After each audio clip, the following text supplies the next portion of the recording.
of speakers, we asked basically a question about what we can do about the current crisis, with the understanding that I think that the next set of speakers would also share a little bit about how they view the situation, because it's inseparable.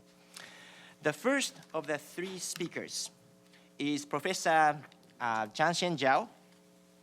Professor Zhao is a professor of international relations and director of the Center for Asian Studies at American University. And he has published many, many books. Among them is Interpreting Chinese Foreign Policy, as well as another book, Japanese Policy Making, all award-winning books. And I think he's one of the, as far as I know, one of the most qualified persons in terms of Japan-China relations, as well as a broader strategic issues in Asia-Pacific. And then we move to Mr. Nobuo Fukuda.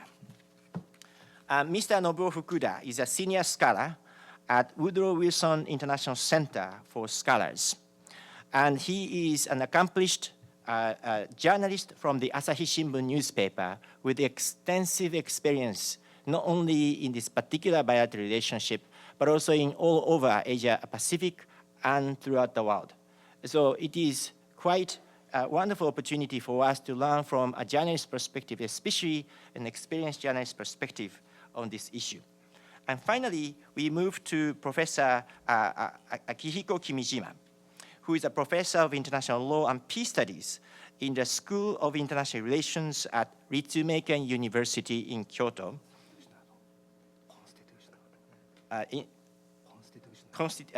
Professor of, I apologize, Constitutional Law and Peace Studies in the School of International Relations at Ritsumeikan University in Kyoto. He and I have been having a long-term friendship somewhat, in a sense that I am really deeply grateful for his tremendous expertise, among other things, the Japanese Constitution, civil society exchange, as well as the security issues in general. And his recent books, publications include New Paradigms of Peace Research, the Asia-Pacific Context. So without further ado, we start with Dr. Zhao. I would like to first back to yesterday's conversation we had the whole day. I guess from early introduction, we may have impression. It seems like we were fighting one another. We heard totally different positions, completely different perceptions. But that's only reflect the China-Japan current situation, not necessarily yesterday.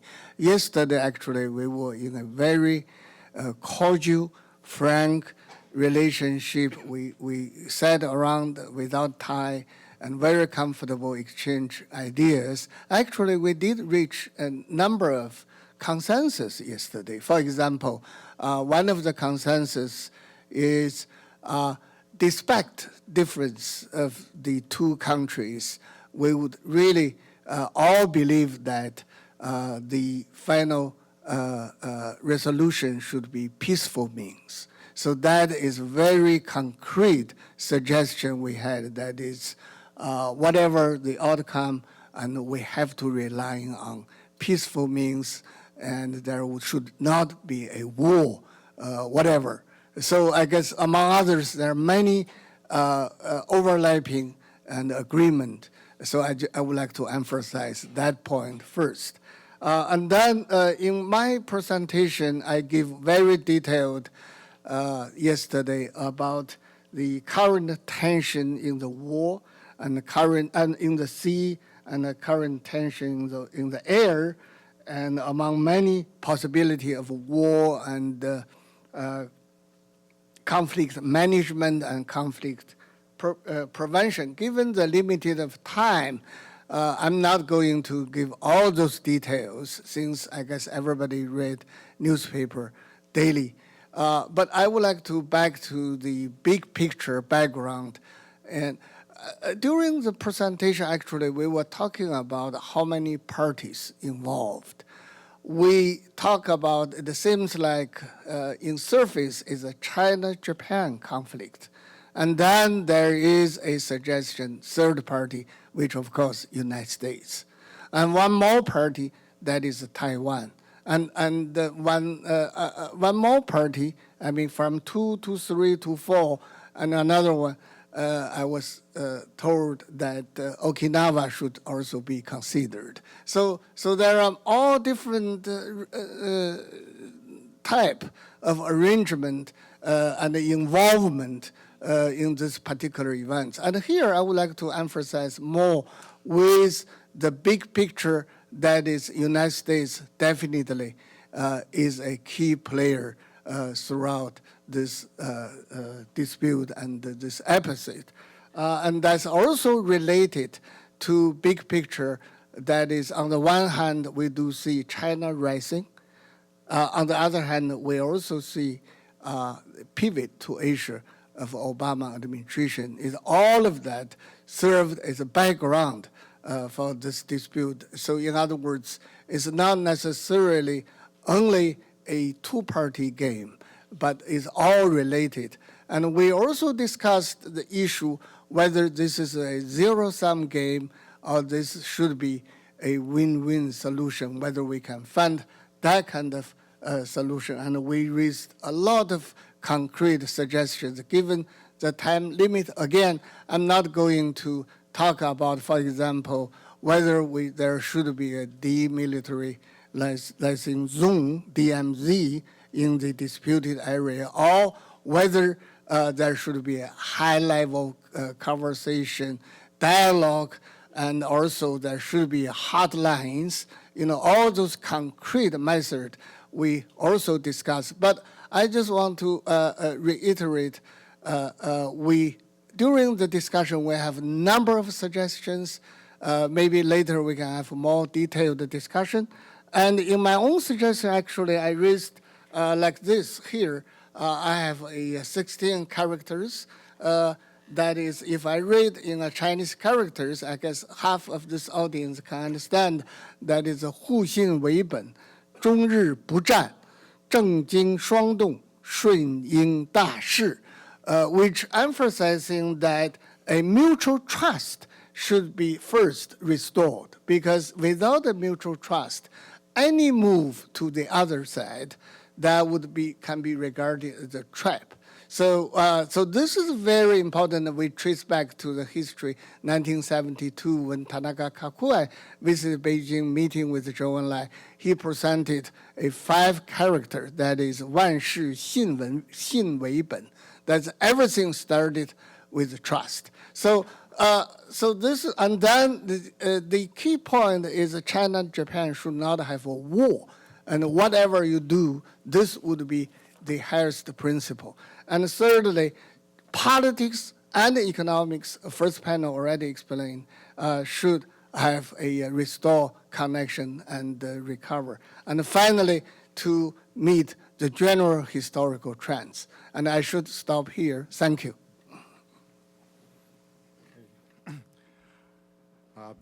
Yesterday, in our closed-door discussion, I reported how territorial nationalism has damaged Sino-Japanese relations and their respective public opinions.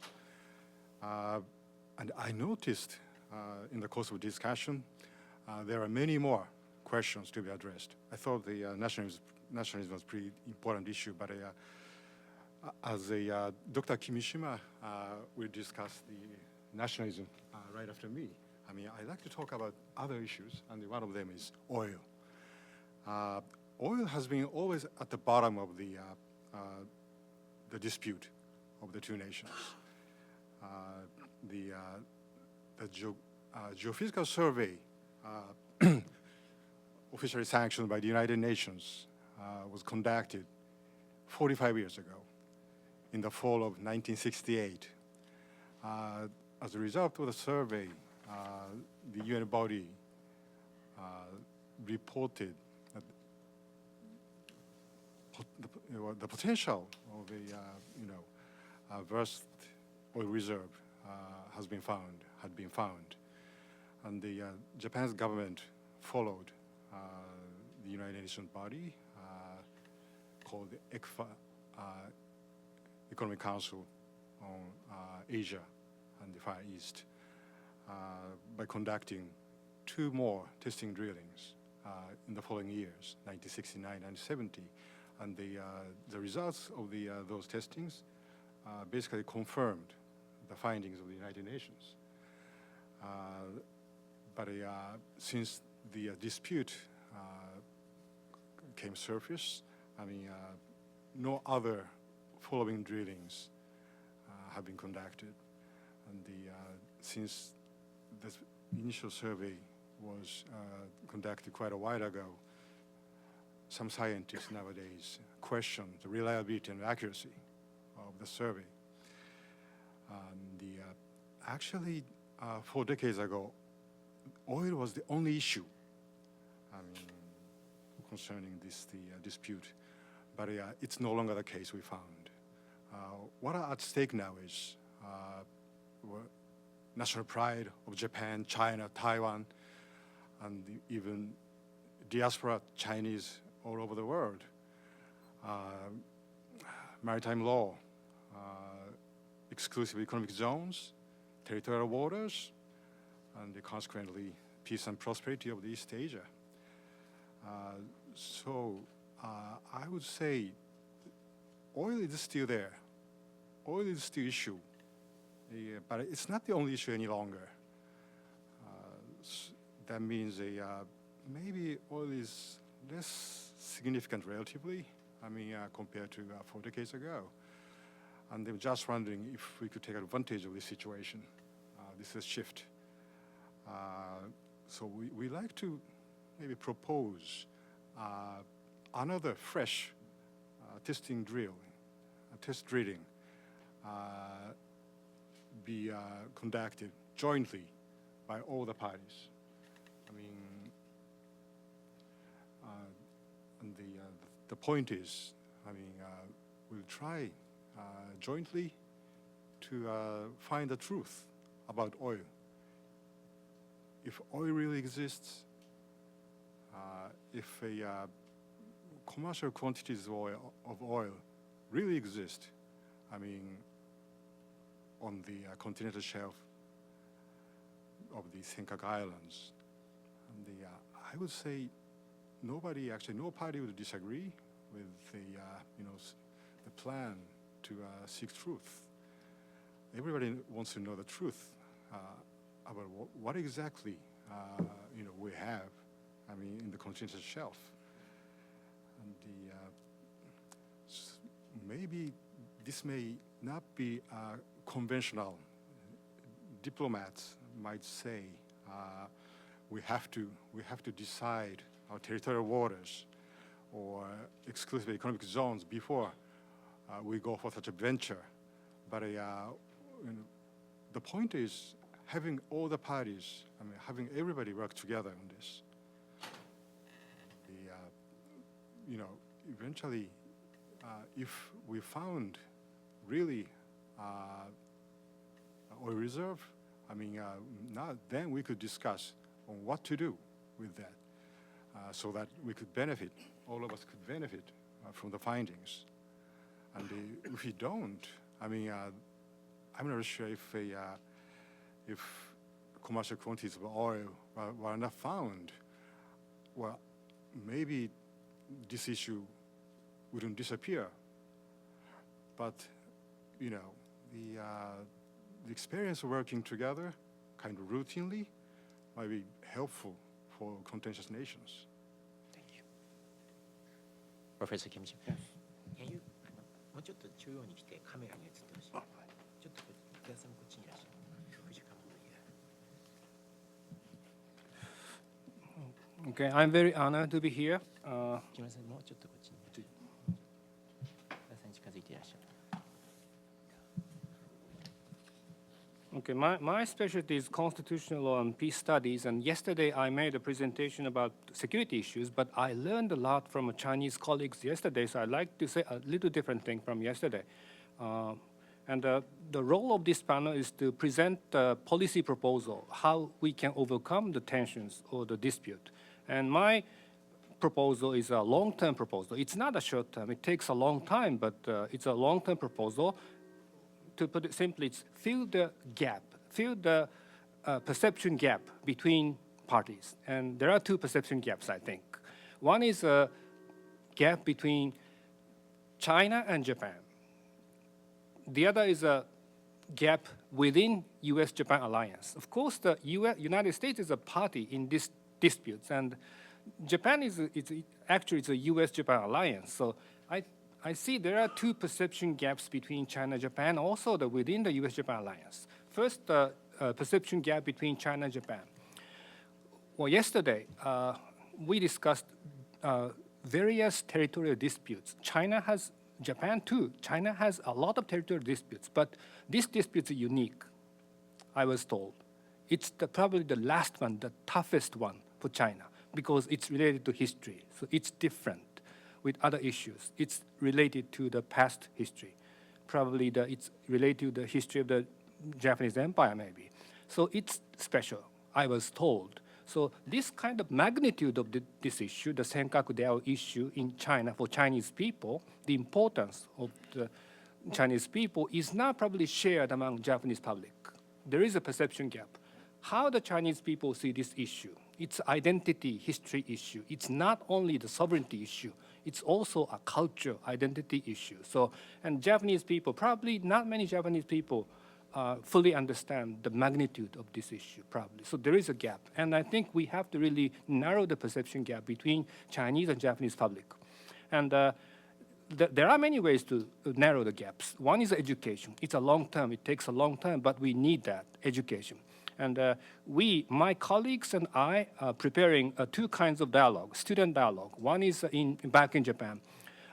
Fudan University students, 10 Fudan University students will visit Ritsumeikan University in March. And we have a China-Japan student dialogue in March this year in Kyoto. That's one dialogue we're preparing. The other is my colleagues over there and I are preparing a dialogue on campus at American University School of International Service. So we try to organize a dialogue among the Chinese students and Japanese students at American University. So we try to do the dialogue. And these kinds of efforts are necessary, absolutely necessary. We need a lot, thousands of dialogues are necessary, I think. That's one thing. The other gap is the gap within US-Japan alliance. US-Japan allies, but what kind of alliance is it? I do not talk about the major security issues. I talk about more, well, maybe human rights issues, maybe, or democracy issues. Recently, I think many of you noticed a signal sending from Washington, United States to Japan. Pass the history faithfully. Japan should face the past, the negative legacy of Japanese empire faithfully. Do not escape, do not evade. Really face the history squarely, faithfully. That's the message from New York Times and Washington Post, Washington to Japan. So it's important. There is a perception gap about that, I think, within the US-Japan alliance. I think we cannot ignore that. So now people are talking about the rise of the nationalism and patriotism in Japan. Oh, it's okay. Nationalism, patriotism in Japan, it's okay, but the contents matter. What kind of nationalism and what kind of patriotism is it? The patriotism and nationalism, legitimate patriotism and nationalism in Japan should face the history squarely, really face the past. And probably the Japan's nationalism and patriotism can be proud of the past 67 years of achievement as a liberal democracy. That's the source of the national pride or patriotism in Japan, I think. And that's kind of perception gap I observe in a US-Japan alliance, and we have to really overcome that gap. And these are I think, it's a long-time policy proposal, but these are one of the necessary things to overcome the dispute, I think. Thank you very much. Thank you. So, as we mentioned earlier, I think we